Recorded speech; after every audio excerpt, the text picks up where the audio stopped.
السلام عليكم ورحمة الله وبركاته. الحمد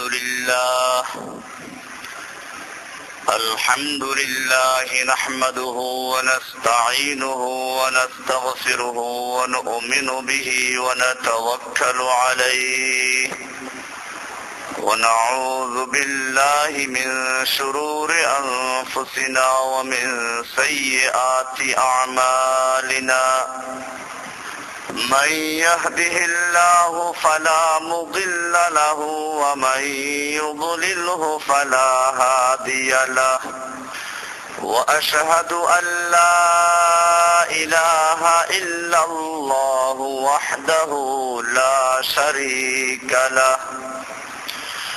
وأشهد أن محمدا عبده ورسوله صلى الله تعالى عليه وعلى آله وأصحابه أجمعين. أما بعد فأعوذ بالله من الشيطان الرجيم. بسم الله الرحمن الرحيم. شهر رمضان الذي أنزل فيه القرآن هدى للناس وبينات من الهدى والفرقان. صدق الله تعالى وصدق رسوله النبي الأمي الكريم. ونحن على ذلك لمن الشاهدين والشاكرين والحمد لله رب العالمين. معزز ও মুহতারাম হাজরাত মুরব্বিয়ান কিরাম ও দিগার মুসল্লিয়ান আযম, আল্লাহ সুবহানাহু ওয়া তাআলার মহান দরবারে লাখ শুকরিয়া জ্ঞাপন করছি, যিনি আমাদেরকে শাবান মাসের এই গুরুত্বপূর্ণ সালাতুল জুমা আদায় করার জন্য মসজিদে আসার তৌফিক এনায়েত করেছেন। এজন্য বলি আলহামদুলিল্লাহ। আল্লাহর রাসূল সাল্লাল্লাহু আলাইহি ওয়াসাল্লাম রজব মাসের চাঁদ দেখা গেলেই তখন থেকে দোয়া করতেন, আল্লাহুম্মা বারিক লানা ফি রজব ওয়া শাবান ওয়া বাল্লিগনা রমাদান। হে আল্লাহ, তুমি আমাদের রজব এবং শাবান মাসে বরকত দান করো এবং রমজান পর্যন্ত আমাদেরকে পৌঁছে দাও। যেহেতু রমজান মাস অনেক গুরুত্বপূর্ণ মাস, সে কারণে শাবান মাসের গুরুত্ব অনেক। আজকে আমরা সেজন্য শাবান মাসের গুরুত্ব এবং ফজিলত ইবাদত প্রসঙ্গে আলোচনা করব ইনশাআল্লাহ। রাসূল আকরাম সাল্লাল্লাহু আলাইহি ওয়াসাল্লাম ইরশাদ করেন, হযরত উম্মে সালামা রাদিয়াল্লাহু তাআলা আনহা থেকে বর্ণিত, তিনি বলেন, أن الرسول صلى الله عليه وسلم لم يكن يصوم من السنة شهرا تاما يعلم إلا شعبان يصل به رمضان. উম্মে সালামা রাদিয়াল্লাহু তাআলা আনহা বলেন যে রাসূল আকরাম সাল্লাল্লাহু আলাইহি ওয়াসাল্লাম রমজান ছাড়া অন্য কোন মাস পূর্ণ এক মাস রোজা রাখেন নাই, তবে শাবান মাসে রাখতেন। একেবারে রমজান পর্যন্ত মিলিয়ে দিতেন। মুসনাদে আহমদ এর হাদিস।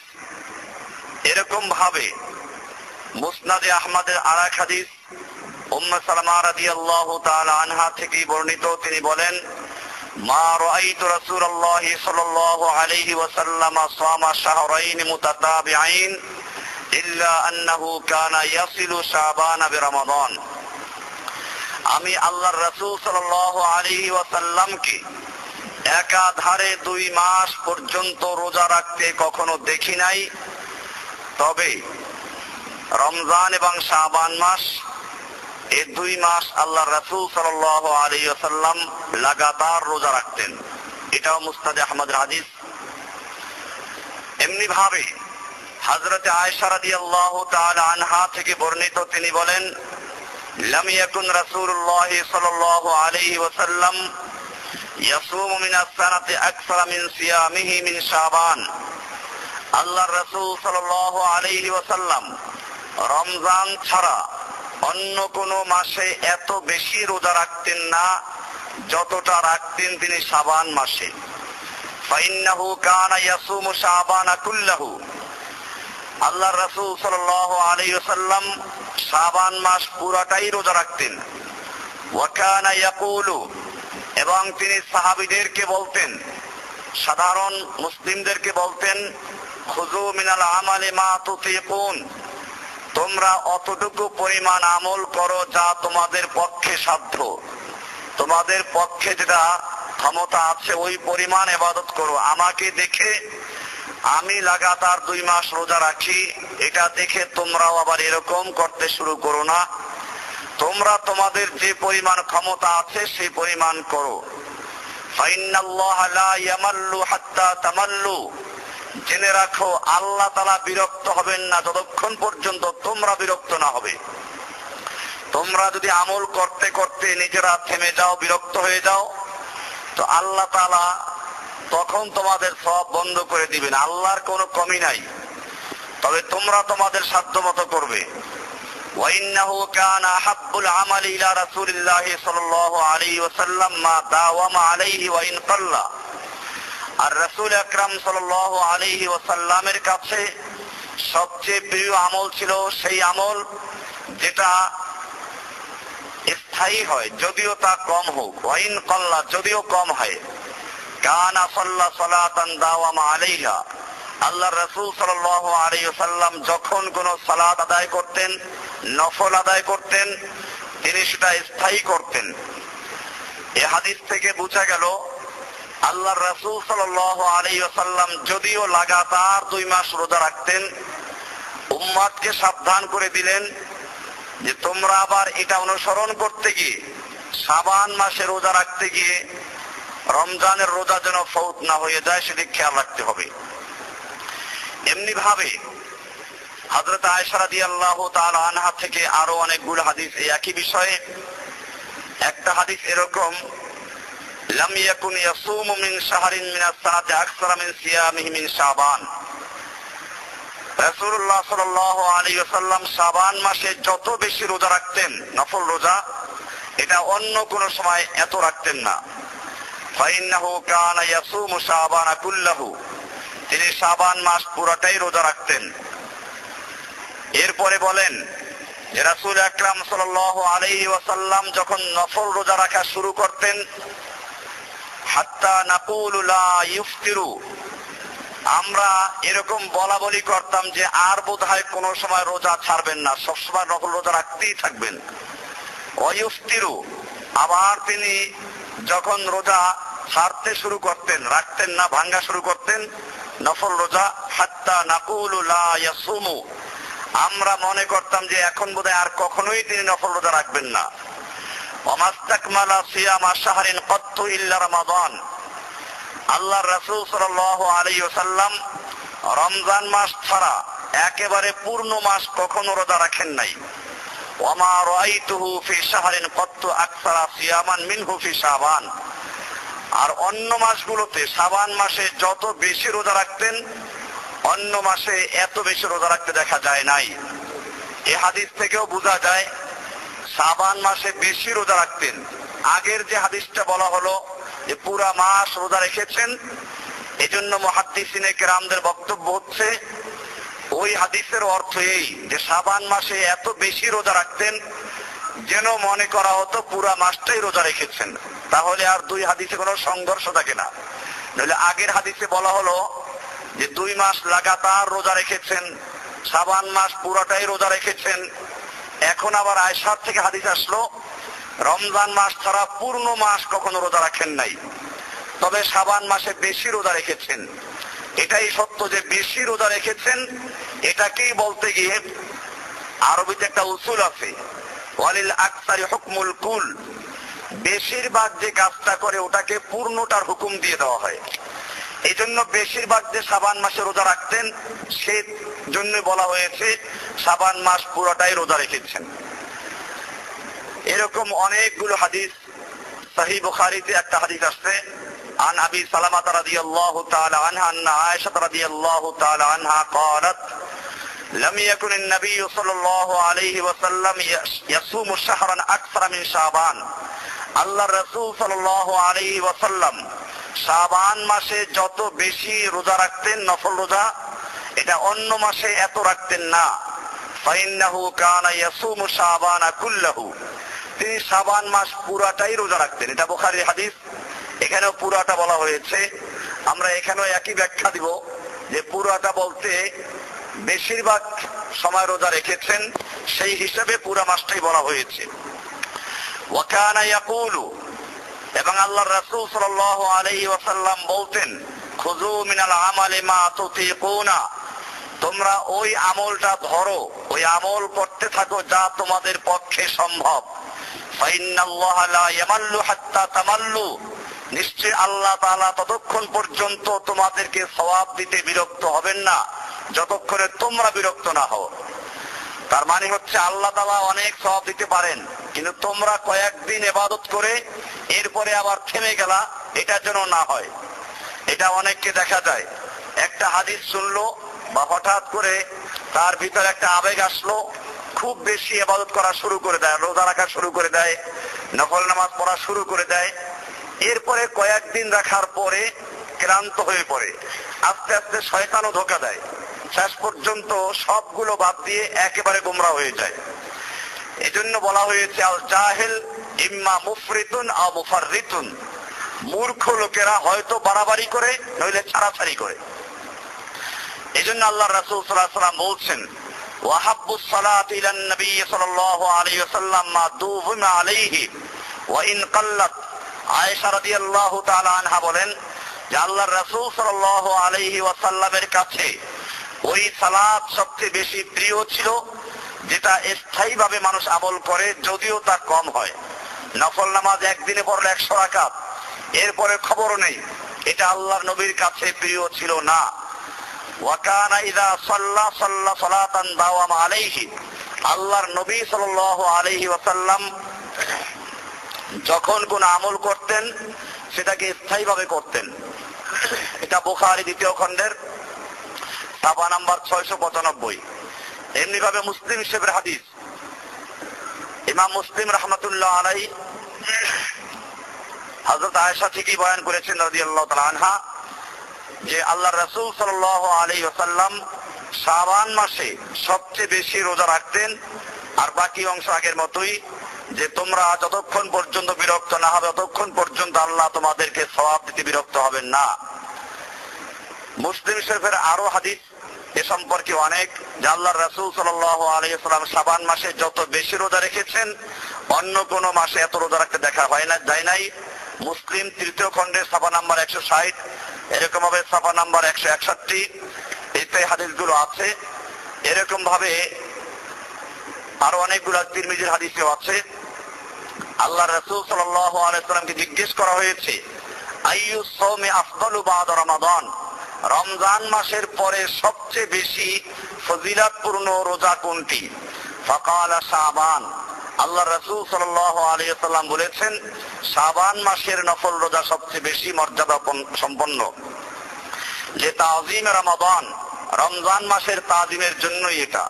কিলা ফাআইয়ু সাদাকাতি আফদালু, আল্লাহর রাসূল সাল্লাল্লাহু আলাইহি ওয়াসাল্লামকে জিজ্ঞেস করা হলো যে সবচেয়ে ভালো সাদাকা কোনটি, ভালো দান কোনটি? আল্লাহর রাসূল সাল্লাল্লাহু আলাইহি ওয়াসাল্লাম বললেন সাদাকাতুন ফি রমাদান, রমজান মাসে সাদাকা করা। অবশ্যই হাদিসটাকে অনেকেই দাঈফ বলেছেন, ইমাম তিরমিজি বলেছেন হাযা হাদিসুন গরীবুন, এই হাদিসটা দুর্বল, এটা তো শক্তিশালী না। ইমাম আলবানী এটাকে যঈফ বলেছেন। এরকম ভাবে উম্মে সালামা রাদিয়াল্লাহু তাআলা আনহা থেকে আরেকটা হাদিস, মা রাআইতুন নবিয়্য সাল্লাল্লাহু আলাইহি ওয়াসাল্লাম ইয়াসুমু শাহরাইন মুতাতাবিআইন ইল্লা শাবান ওয়া রমাদান, আল্লাহর রাসূল সাল্লাল্লাহু আলাইহি ওয়াসাল্লামকে একাধারে 2 মাস রোজা রাখতে কখনো দেখা যায় নাই, শাবান এবং রমাদান ব্যতীত। এটা বুখারী সহিহ হাদিস, তিরমিজির হাদিস সহিহ হাদিস, এটাকে আলবানীও সহিহ বলেছেন, আর অনেক ইমামরা সহিহ বলেছেন। এরকম ভাবে শাবান মাসের ফজিলত সম্পর্কে আমরা অনেকগুলো হাদিস শুনলাম। আল্লাহর রাসূল সাল্লাল্লাহু আলাইহি ওয়াসাল্লাম বেশি বেশি করে ইবাদত করতেন। এরপরে আসলো শাবান মাসের মধ্য শাবান। শাবান মাসের 13, 14, 15 এগুলোকে আইয়ামে বীজ বলা হয়। সব মাসেরই আল্লাহ রাসূল সাল্লাল্লাহু আলাইহি ওয়াসাল্লাম প্রতি আরবি মাসের 13, 14, 15 এই দিনগুলোতে নিজেও রোজা রাখতেন, অন্যদেরকেও রোজা রাখার জন্য উদ্বুদ্ধ করতেন। এখন আমরা যে হাদিসগুলো আলোচনা করব এগুলো হচ্ছে শাবান মাসের মধ্য রজনী, যেটা আমাদের দেশে শবে বরাত নামে পরিচিত ভারতবর্ষে। অবশ্য শবে বরাত এই নামটা থেকেই বোঝা যায় যে এটা কোনো আরবি কিছু না। সব মানে হচ্ছে রাত্র, আর বারাত মানে মুক্তি, বা আমাদের দেশের মানুষ তর্জমা করে ভাগ্য। ভাগ্য লিপির রাত্র বলা হয় মধ্য রজনী শাবানের, অর্থাৎ শাবান মাসের 14 তারিখের দিবাগত রাত্রকে। আমরা এই বিষয়টা নিয়ে একটু পরে আলোচনা করব। আগে আমরা শাবান মাসের এই যে মধ্যবর্তী সময়টা, এগুলোর ফজিলত সম্পর্কে যে হাদিসগুলো সেগুলো আমরা আলোচনা করছি। এ সম্পর্কে ইমরান ইবনে হুসাইন রাদিয়াল্লাহু তাআলা আনহু থেকে বর্ণিত, তিনি বলেন, আন্না রাসূলুল্লাহ সাল্লাল্লাহু আলাইহি ওয়াসাল্লাম ক্বালা লিরাজুলিন, আল্লাহর রাসূল সাল্লাল্লাহু আলাইহি ওয়াসাল্লাম এক ব্যক্তিকে বললেন, হাল সুমতা মিন সারারে শাবান শাইআন, তুমি কি শাবান মাসের সূরার এই সময় কোন রোজা রেখেছো? ক্বালা লা, তিনি বললেন না, রাখি নাই। ক্বালা ফাইযা আফতারতা রমাদান, যখন তুমি রমজানের রোজা শেষ করে ফেলবে, ফাসুম ইয়াওমাইনি, তাহলে তুমি পরে 2টা রোজা রেখে দিও।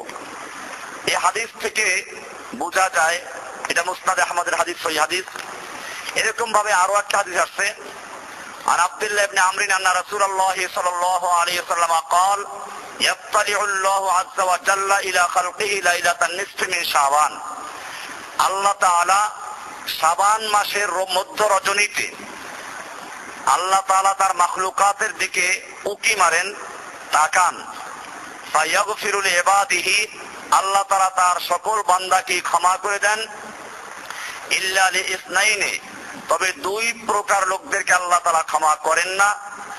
এক হচ্ছে মুসাহিন, হিংসুক, আর এক হচ্ছে ওয়াকাতিল নাফসিন, ওই সমস্ত লোকেরা যারা আত্মহত্যা করে মারা যায়, এদেরকে আল্লাহ ক্ষমা করেন না।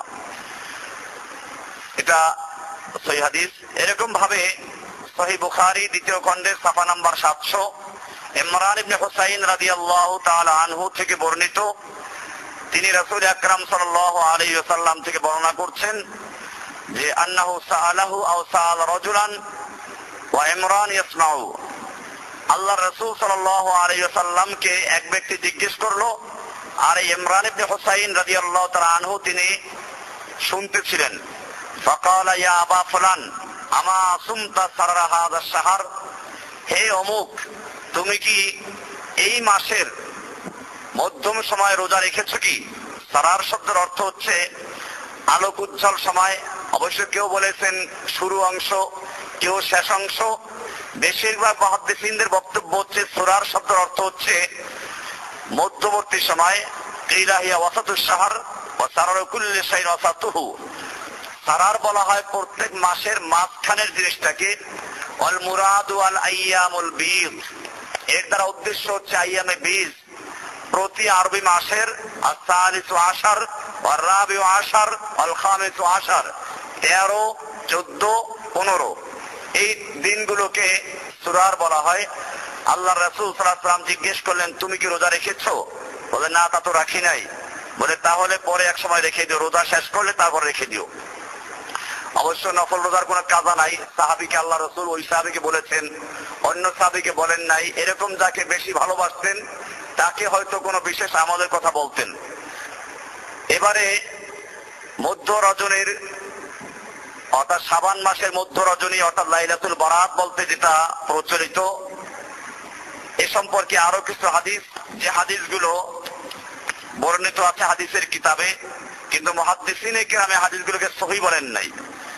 যেমন আয়েশা রাদিয়াল্লাহু তাআলা আনহা থেকে একটা হাদিস, قالت فقدت رسول الله صلى الله عليه وسلم ليلة।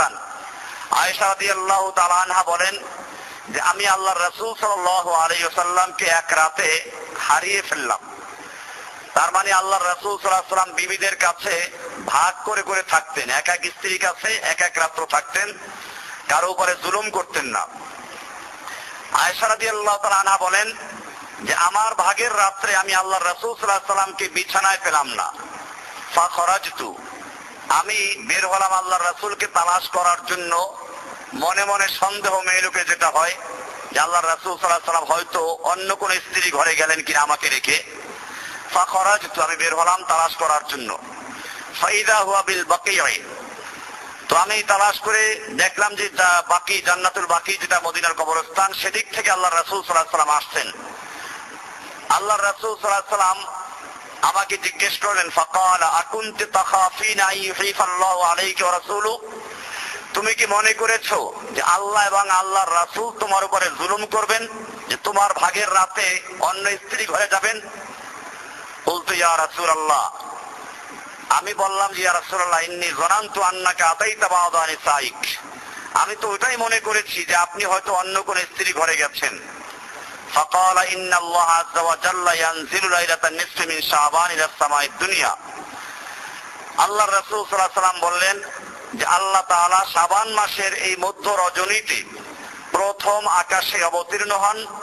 ফায়াগফিরু লিআকসারা মিন আদাদি শারি গনামি কালব, আল্লাহ তাআলা বনু কালব গোত্রের বকরির গায়ে যে পরিমাণ পশম, এর চেয়েও বেশি মানুষকে ক্ষমা করে দেন। আফিল বাবে আন আবি বকর সিদ্দিক, এই হাদিসটা সম্পর্কে ইমাম তিরমিজি রাহমাতুল্লাহ আলাইহি বলেন, ক্বালা আবু ঈসা হাদিস আয়েশা আল্লাহ নারিফুহু ইল্লা মিন হাযাল ওয়াজহি, এই হাদিসটা এই যে সূত্রে উনি বয়ান করেছেন এই সূত্র ছাড়া অন্য কোন সূত্রে কেউ বয়ান করে নাই। এরপরে বলছেন ওয়া সামিতু মুহাম্মাদান, আমি মুহাম্মদকে শুনেছি, মানে ইমাম বুখারীর নাম হচ্ছে মুহাম্মদ, ইমাম তিরমিজির উস্তাদ এবং শিক্ষক।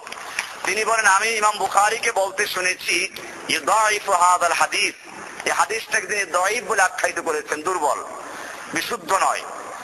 তাহলে এই হাদিসটার উপরই ভিত্তি হলো কবরস্থানে যাওয়া। এবং আমাদের দেশে এই লাইলাতুল বারাতে যে কবরস্থানে যে মিছিল মিটিং এরকম দৌড়ঝাঁপ যেটা হয়, এর ভিত্তি হচ্ছে এই হাদিসটার উপরে। আপনারা তিরমিজি খুলে দেখবেন, আমার সময় মিশকাত আছে, মিশকাতেও খুলে দেখবেন, ওখানে এটা বলা আছে। এই হাদিসটা সম্পর্কে ইমাম বুখারী বললেন যে হাদিসটা সহিহ না, এটা দুর্বল হাদিস। এবং আরো বলেছেন ওয়াকাল ইয়াহইয়া ইবনে আবি কাসীর লাম ইয়াসমা মিন উরওয়াতা, এই হাদিস বয়ান করতে গিয়ে ইয়াহইয়া ইবনে আবি কাসীর বয়ান করেন উরওয়া নামক একজন থেকে, অথচ তাদের দুইজনের মধ্যে কোনো হাদিস শোনার কোনো প্রমাণ নেই, তিনি যে ওর থেকে হাদিস শুনেছেন এর কোনো প্রমাণ নেই। এভাবে এই যুগের ইমাম আলবানী উনিও হাদিসটাকে দাঈফ বলেছেন। এরকম ভাবে তবে মধ্য শাবানের যে রোজা রাখার হাদিস, সেটা সম্পর্কে সহিহ হাদিস আমি তো আগেও বলেছি। আরো একটা হাদিস আসছে যেটা আবু দাউদের হাদিস, আবু দাউদ দ্বিতীয় খণ্ড সাফা নাম্বার 270, এখানে ইমরান ইবনে হুসাইন থেকে বর্ণিত। তিনি বলেন যে আন্না রাসূলুল্লাহ সাল্লাল্লাহু আলাইহি ওয়াসাল্লাম ক্বালা লিরাজুলিন, আল্লাহর রাসূল সাল্লাল্লাহু আলাইহি ওয়াসাল্লাম কোন এক ব্যক্তিকে বললেন, হাল সুমতা মিন সারারে শাবান, তুমি কি শাবান মাসের সারার, যেটা আগে আলোচনা করেছি, শাবান মাসের সারারে কোনো রোজা রেখেছো? ক্বালা লা। আর সারার বলতে আমরা ব্যাখ্যা দিয়েছি যে সারার হচ্ছে 13, 14, 15, এটা বিশুদ্ধ মত। তাহলে অর্থ দাঁড়ায় এই যে শাবান মাসের 13, 14, 15 এই সময় তুমি কোনো রোজা রেখেছো? ক্বালা লা, লোকটা বলল না রাখি নাই। ক্বালা ফাইযা আফতারতা ফাসুম ইয়াওমান, যখন তুমি রমজানের রোজা শেষ করবে তখন একদিন রোজা রেখো। ওয়াকালা আহাদুমা ইয়াওমাইনি। ক্বালা আল আলবানী সহিহুন, এই হাদিসটাকে আলবানীও সহিহ বলেছেন, অনেক মুহাদ্দিসিনরাই সহিহ বলেছেন এটাকে, সহিহ হাদিস এটা। এই হাদিস থেকে বোঝা যায় যে শাবান মাসের মধ্যম সময়ে রোজা রাখা যেতে পারে। কাজে রোজা রাখা, এটা আমরা একটা হাদিস সহিহ পেলাম, আরো কতগুলো হাদিস আছে।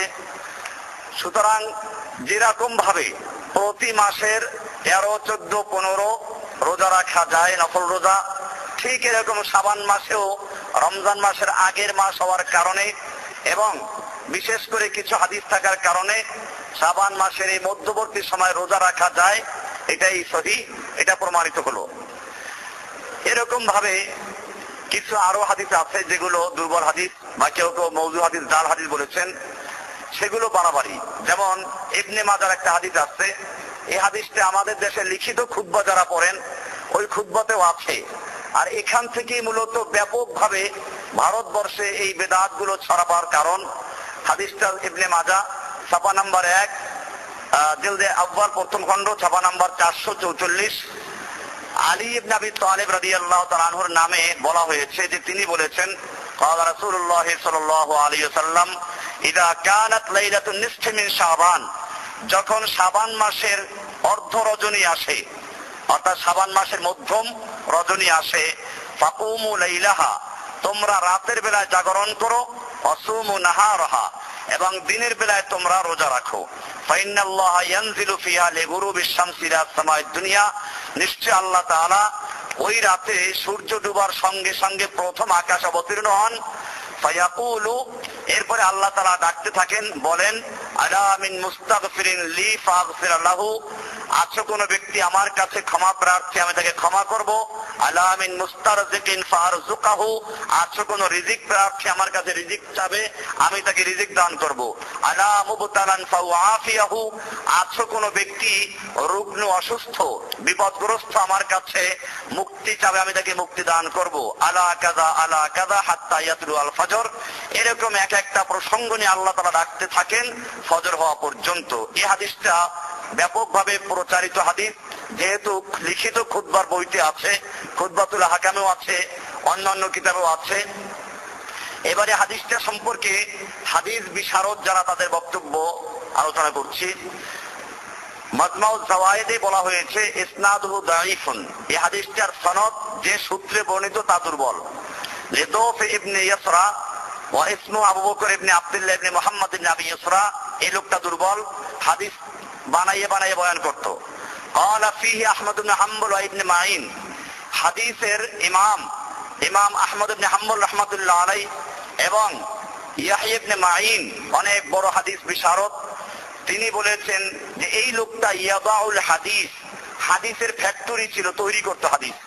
বিভিন্ন মাসের ফজিলত বয়ান করতে গিয়ে, বিভিন্ন জিনিসের ফজিলত বয়ান করতে গিয়ে এই লোকটা হাদিস তৈরি করে করে বলতো, জাল হাদিস বানাইতো, ফ্যাক্টরি। যেমন বিভিন্ন কারখানায় মাল তৈরি হয়, এই লোকটার কারখানায় হাদিস তৈরি হতো, ইয়াবাউল হাদিস, সে হাদিস প্রোডাক্ট করতো, হাদিস তৈরি করতো। কাজেই বুঝাই গেল যে এই হাদিসটা, এই জন্য বলেছেন যে ক্বালা শেখ আলবানী দাঈফুন জিদ্দান, শেখ আলবানী বলেছেন হাদিসটা একেবারে দুর্বল, আও মাওদুউন, অথবা এটা একটা জাল হাদিস, ভুয়া হাদিস, আল্লাহর নবীর নামে এটা চালানো হয়েছে, আল্লাহর নবী এটা বলেন নাই, জাল হাদিস তৈরি করে বলা হয়েছে। তাহলে এই হাদিসটা এটা একটা জাল হাদিস অথবা এক নিতান্ত দুর্বল হাদিস, যেটাকে কেন্দ্র করে এই শবে বরাতের সুমু ইয়াউমাহা কুমু লাইলাহা, রাতে জাগরণ করো, দিনে রোজা রাখো, এটা ভিত্তি যেটার উপরে। এরকম ভাবে যে হাদিসটার উপরে কবরে দৌড়দৌড়ি করা, এটা দেখা গেল যে হাদিসটা দুর্বল।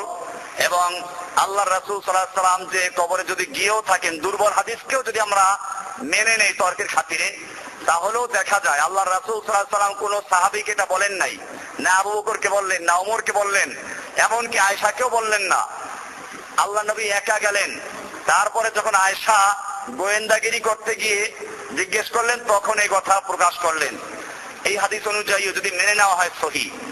কিন্তু এবারে আসুন, এই হাদিসগুলোকে কেন্দ্র করে আমাদের সমাজে প্রচলিত কতগুলো বিষয় আছে, সেগুলো আমরা দেখি যে বিদআতগুলো প্রচলিত আছে। আমি এর উপরে আগেও বহুবার লেকচার দিয়েছি। আমরা যতটুকু সহিহ অতটুকু সহিহ বলবো। শাবান মাসের ফজিলত সম্পর্কে সহিহ হাদিসগুলো আগে বললাম। এরপরে শাবান মাসের মধ্য রজনীর ফজিলত যা সহিহ তাও আলোচনা করা হয়েছে, যে 13, 14, 15 রোজা রাখা যেতে পারে।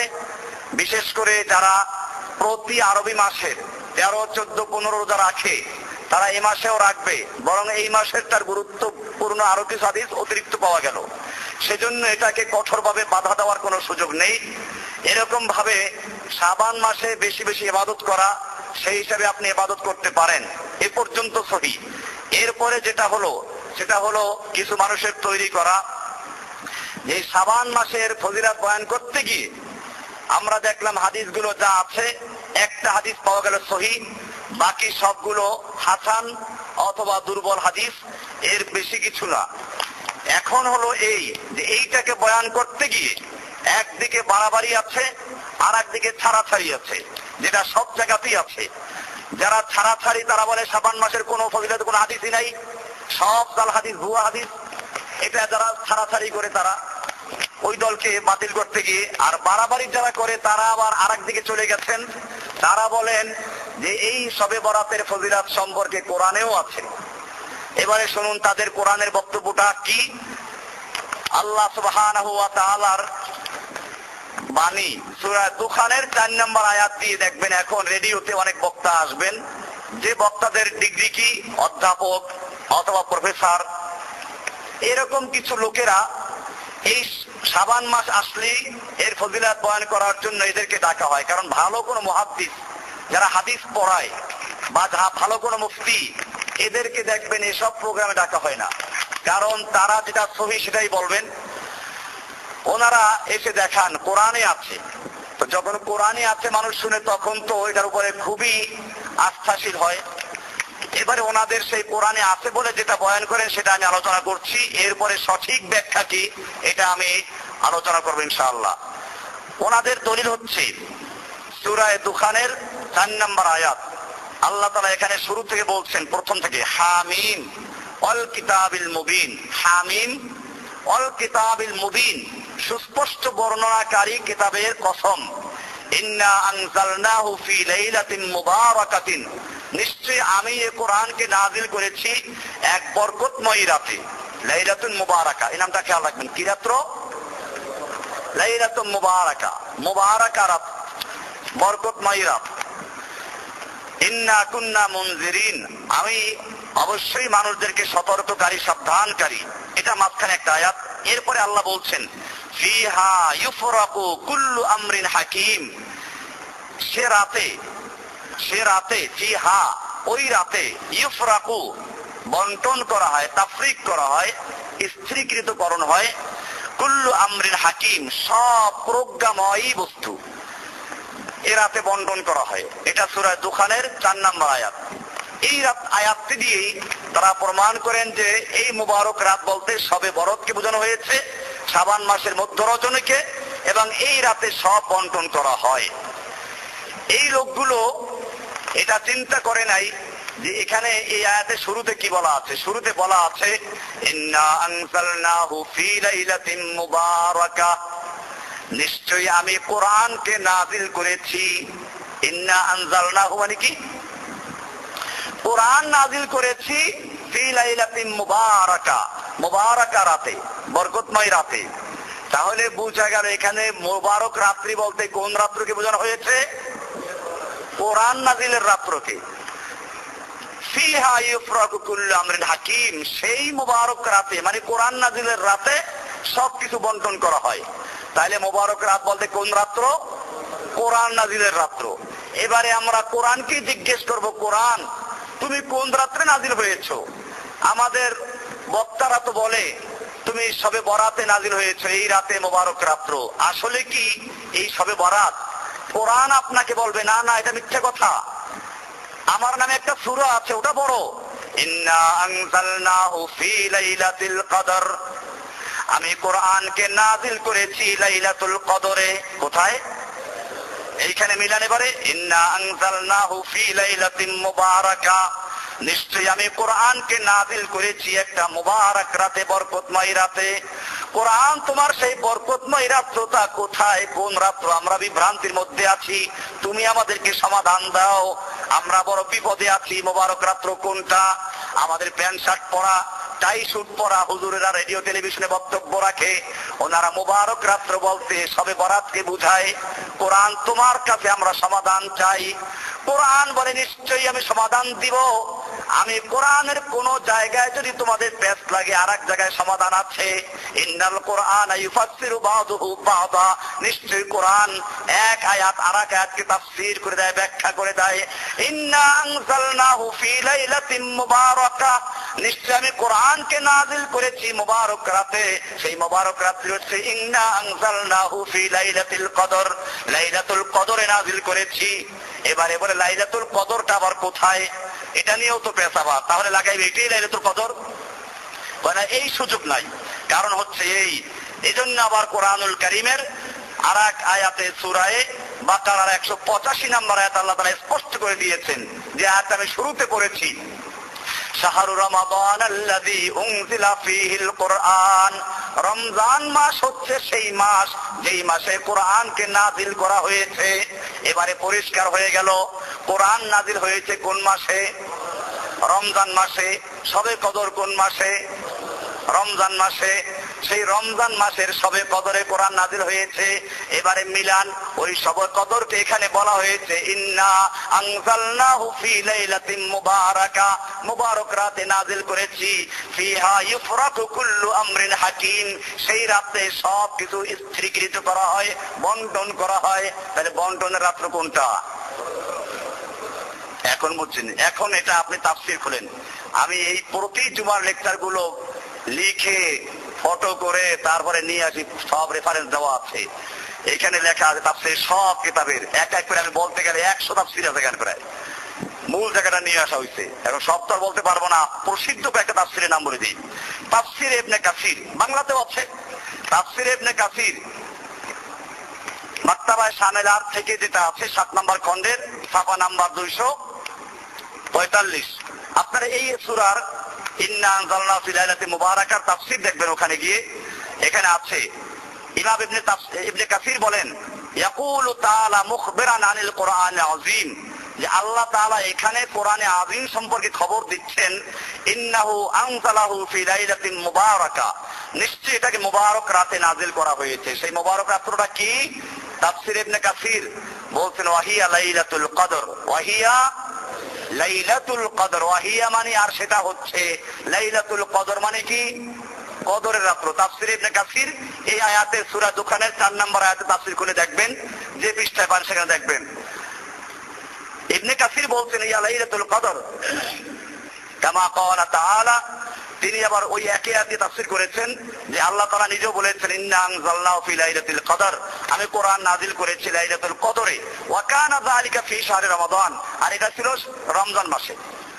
কামা ক্বালা তাআলা শাহরু রমাদান আল্লাযী উনজিলা ফীহিল কুরআন, যেভাবে আমি এতক্ষণ বুঝাইলাম সেভাবে তাফসীর ইবনে কাসির লিখেছেন। এরপরে লিখেছেন ফিহা ইউফরাকু কুল্লু আমরিন হাকিম, এই রাতে সব কিছু বন্টন করা হয়। আই ফি লাইলাতিল কদর, ফি লাইলাতিল কদর, লাইলাতুল কদরে বন্টন করা হয়।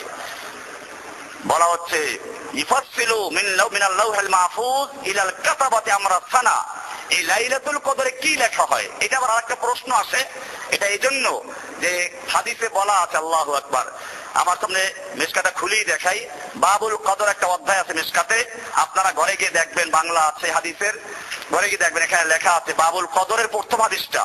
আল্লাহর রাসূল সাল্লাল্লাহু আলাইহি ওয়াসাল্লাম বলছেন, আন আব্দুল্লাহ ইবনে ওমর রাদিয়াল্লাহু তাআলা আনহু قال قال رسول الله صلى الله عليه وسلم كتب الله مقادير الخلائق, কাতাবা মানে লিখেছেন, মাকাদির মানে তাকদীর সমূহ, তা কাতাবাল্লাহু আল্লাহ তাআলা লিখেছেন, মাকাদির আল খালায়েক সমস্ত মাখলুকের তাকদীর সমূহ, ভাগ্য সমূহ, ক্বাবলা আন ইয়াখলুকাস সামাওয়াতি ওয়াল আরদি বি50 আলফ সানাতিন, আসমান এবং জমিন সৃষ্টি করারও 50,000 বছর আগে।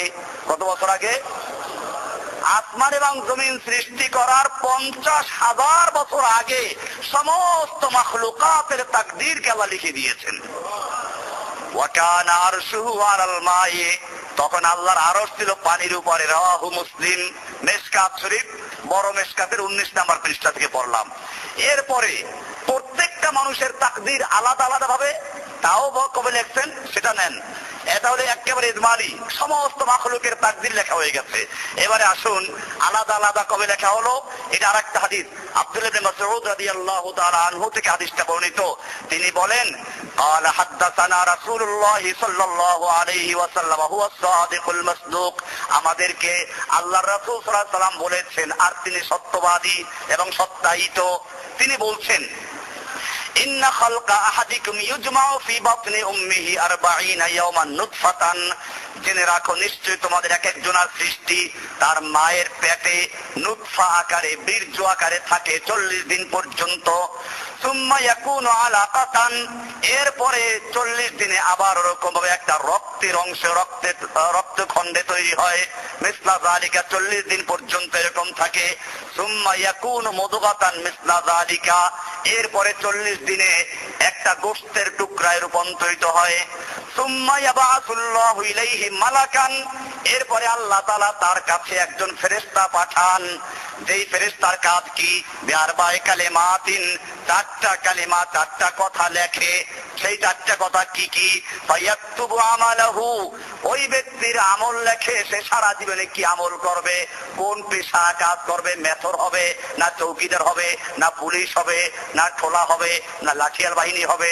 ইয়াকতুবু আমালাহু, সে তাহাজ্জুদ পড়বে, ফরজ পড়বে না নফল পড়বে, কি আমল করবে, ভালো করবে না মন্দ করবে, সব লিখে দেওয়া হয়। ফায়াকতুবু আমালাহু, তার আমলটা লিখে দেওয়া হয়। ওয়া আজালাহু, এবং তার বয়স লিখে দেওয়া হয়, কত বছর বাঁচবে সব লিখে দেওয়া হয়। ওয়া রিজকাহু, এবং তার রিজিক লিখে দেওয়া হয়, সারা জীবনে কত মন ডাল, কত মন চাল, কতটা আপেল, কতটা আঙ্গুর, কতটা বেদানা, কতটা পেস্তা, কতটা বাদাম, কতটা সরিষার তেল, কতটা আলু, কতটা মূলা, কতটা গাজর, কতটা কুমড়া, কতটা লেবু, এরকম কয়টা মুরগি, কয়টা ছাগল, কয়টা খাসি, সব লিখে দেওয়া হয়। রিজকাহু, তার রিজিক লিখে দেওয়া হয়। ওয়া শাকিয়্যুন আও সাঈদুন, এরপরে লেখা হয় সে হতভাগ্য হবে না বদবাক্ত হবে, না সৌভাগ্যশীল হবে, ভালো হবে না মন্দ হবে, এটাও লিখে দেওয়া হয়। এইটা লিখে তারপরে সুম্মা ইউনফাখু ফীহি রূহু, এরপরে তার মধ্যে রুহুটা ফুঁকে দেওয়া হয়, রুহু দিয়ে দেওয়া হয়। তাহলে রুহু আসার আগে তার 4টা জিনিস লেখা ফাইনাল করে দেওয়া হয়। 1 নম্বর হলো তার আমল, 2 নম্বর হলো তার আজাল বয়স, 3 নম্বরে তার রিজিক, 4 নম্বরে ভালো না মন্দ হবে, এই সব লিখে দেওয়া হয়। এরপরে রুহু দেওয়া হয়।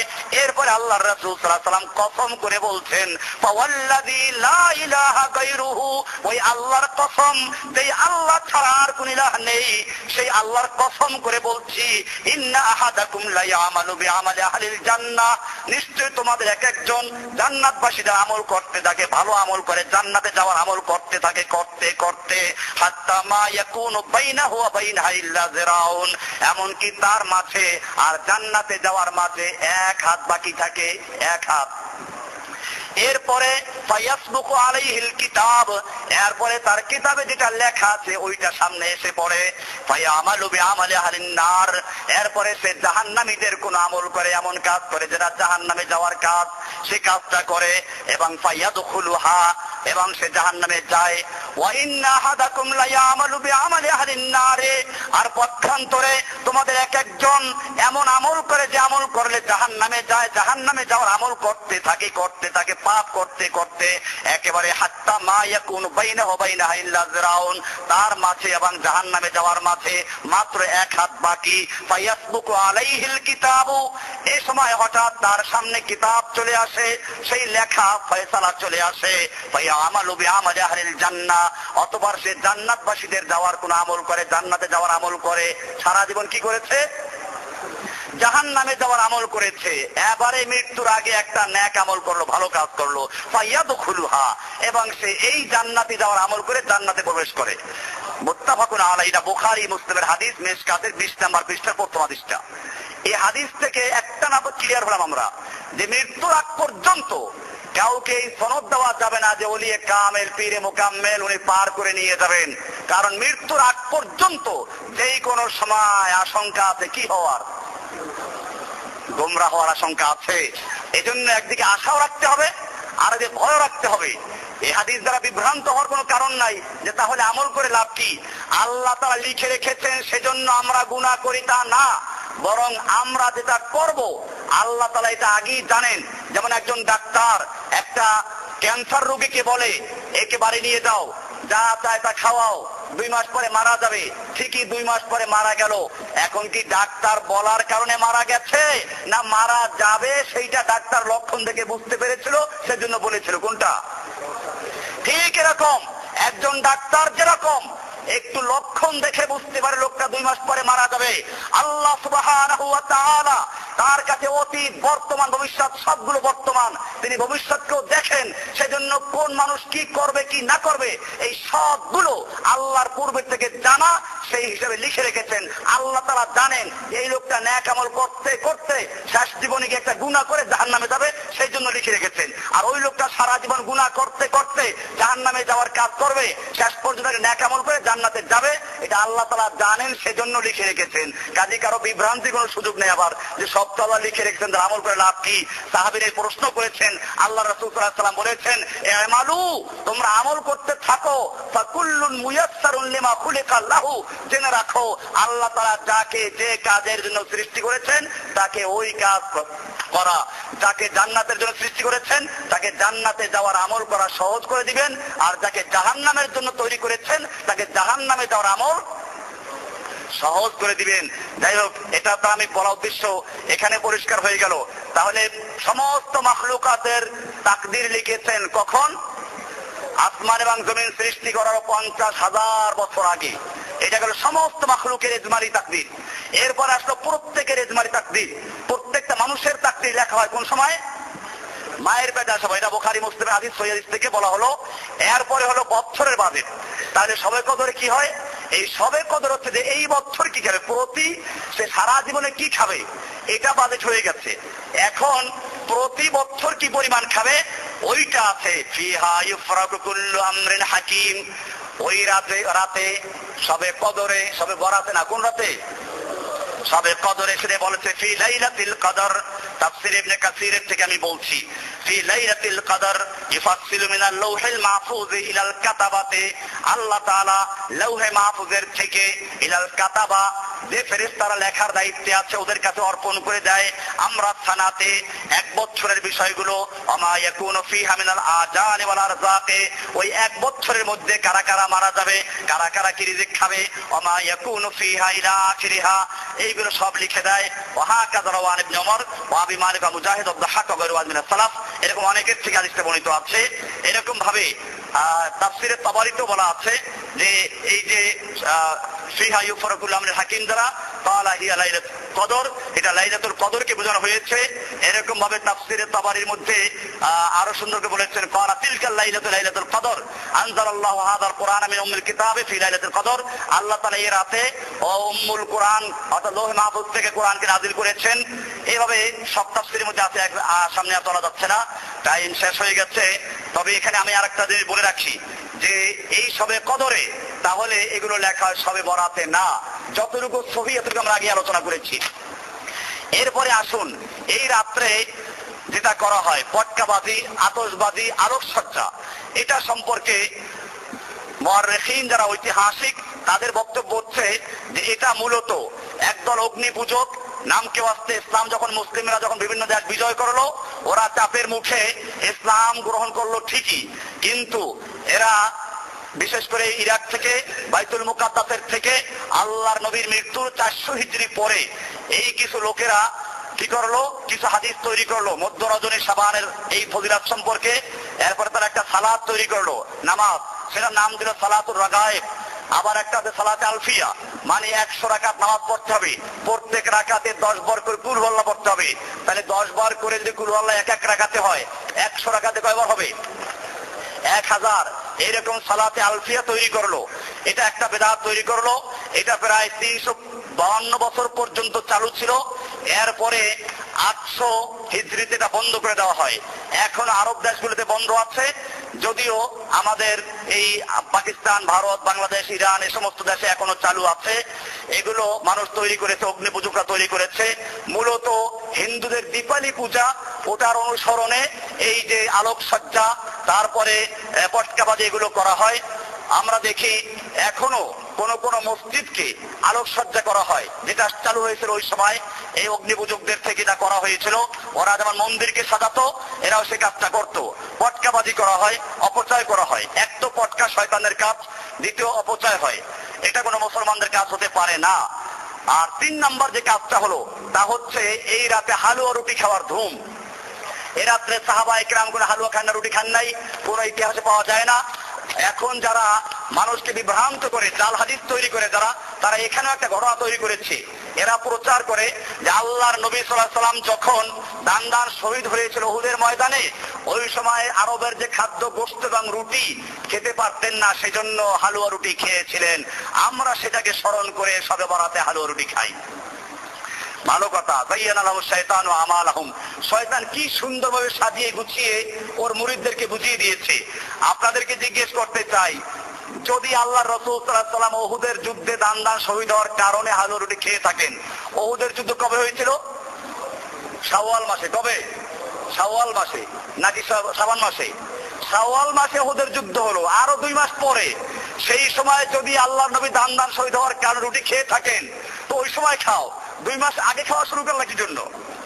এই যে শয়তান, মানে একটা তো বানাইতে হইবে। কোন দলিল যখন খুঁজে পায় নাই, তখন পাইছে একটা হালুয়া রুটি খাওয়ার। এই জন্য এমনি হালুয়া রুটি খাইতে আপত্তি নেই, যে কোনো সময় খাওয়া যেতে পারে। কিন্তু এখন যেহেতু একটা ইবাদত তৈরি করা হয়েছে, এই জন্য এই সময় হালুয়া রুটি খাওয়া বর্জন করতে হবে। কারণ বেদাতের সাথে মিল রাখার কোনো সুযোগ ইসলামে নেই। এই সময় গরু কাটে।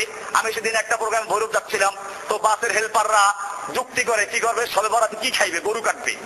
এ রাত্রে তারা দেখবেন যে এই সময় এই যে বেনামাজি যতগুলো আছে, সবাইকে আমি বলছি না, ইল্লা মান হাফিজাহুল্লাহ, যারা ভালো তাদের ভালো বলছি, দেখবেন যে বেশিরভাগ লোকেরা যারা নামাজ পড়ে না, এইগুলো কি করে, ওই রাত্রে আসে, সারা রাত্র হই হুল্লোড় করে ফজরের নামাজে গায়ে, ফজরও পাওয়া যায় না, ওই দিন ফজরের নামাজই নাই।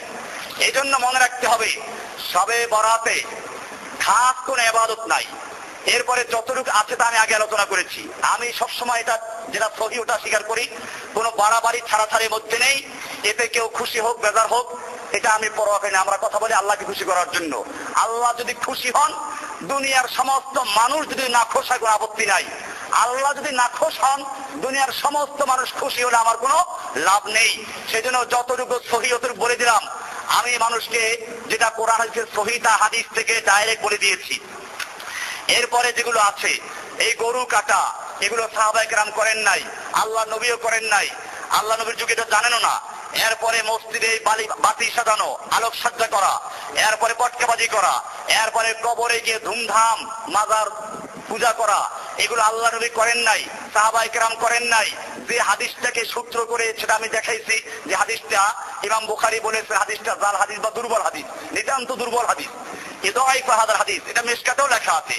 এটা এরকম, আপনি সুন্দর একটা নাটক করে, আমি এটা বুঝাবার জন্য ছাত্রদেরকে পড়াবার আগে বলি যে, মনে করে আমি একবার যখন কলকাতা গেলাম, হোটেলে সিট নিলাম যে আমি যাব দিল্লি সাহারানপুরে, দেওবন্দে যাব, তো কলকাতা থেকে রিজার্ভেশন সিট করতে হয়। হোটেলে যখন থাকলাম, তখন একজন লোক আসতেছে ব্রিফকেস নিয়ে, ব্রিফকেস রেখে চলে গেল, তো গেল আর নাই। তো আমি খুলে সন্দেহ দেখলাম যে আরে সর্বনাশ, একটা মানুষ কাটা ওর মধ্যে। বুঝতে পারলাম নিশ্চয় আমাদেরকে বিপদে ফেলার জন্য কাজটা করা হয়েছে। আমরা তাড়াতাড়ি ব্রিফকেস নিয়ে ভাগলাম, দেখি পুলিশের গাড়ির সামনে। আমরা দৌড় দিলাম, পুলিশও দৌড়ায় আমাদের ধরার জন্য। এর মধ্যে ঘুম ভেঙে গেছে। কি বুঝলেন? এর মধ্যে ঘুম ভেঙে গেছে, মানে এতক্ষণ যা বলছি সব কি স্বপ্ন। ঠিক এরকম এই লাইলাতুল বরাতের হাদিস বয়ান করে শেষে গিয়ে বললো যে হাদিসটা দুর্বল, হাদিসটা ভুয়া। তাহলে আগের বয়ানের কি অর্থ রইল? এই জন্য মনে রাখতে হবে, কবরের পূজা, এইবার টাকা পয়সা, সবে বরাতে দেখা যায় আজিমপুর ঢুকা যায় না, বিভিন্ন কবরে ঢুকা যায় না। কবরওয়ালার টাকা দরকার আছে না জীবিত লোকের টাকা দরকার আছে? ওখানে লেখা আছে নিজ হাতে টাকা ফেলুন, মানে কবরওয়ালা না খেয়ে মরতে আছে, তাদের টাকা দাও। টাকা কি কবরওয়ালার দরকার, না ওই যে আশপাশে ল্যাংরা লুলা আতর খুরাত ওদের দরকার? এদেরকে দেয় না। কতগুলো গাঁজাখোররা এই কাজটা করেছে নিজেদের গাঁজার পয়সা কামাই করার জন্য। সেই জন্য একজন মুসলিম হিসাবে আমার যতটুকু দায়িত্ব ছিল, আমি আমার মুসল্লি ভাইদেরকে, মহল্লা ভাইদেরকে হক কথাটা পৌঁছে দিলাম। ওমা উরিদু ইল্লাল ইসলাহ মাস্তাতাতু, আমি যতটুকু সম্ভব আল্লাহর দ্বীনের সহি কথাটা বলে দিলাম। যার মনে চায় মানবে, যার মনে চায় মানবে না। কারো রুটি বন্ধ করা, হালুয়া বন্ধ করা আমার উদ্দেশ্য না, সহি জিনিসটা বলা উদ্দেশ্য। আল্লাহ সুবহানাহু ওয়া তাআলা আমাদের সকলকে বিষয়গুলোকে সহিভাবে বুঝার এবং আমল করার তৌফিক দান করুন, আমিন। ওয়া সাল্লাল্লাহু তাআলা আলা নবিয়িনা মুহাম্মদ ওয়া আলা আলিহি ওয়া সাহবিহি আজমাইন। সুবহানাল্লাহি ওয়া বিহামদিহি, সুবহানাকাল্লাহুম্মা ওয়া বিহামদিকা, আশহাদু আল্লা ইলাহা ইল্লা আনতা, আস্তাগফিরুকা ওয়া আতুবু ইলাইক।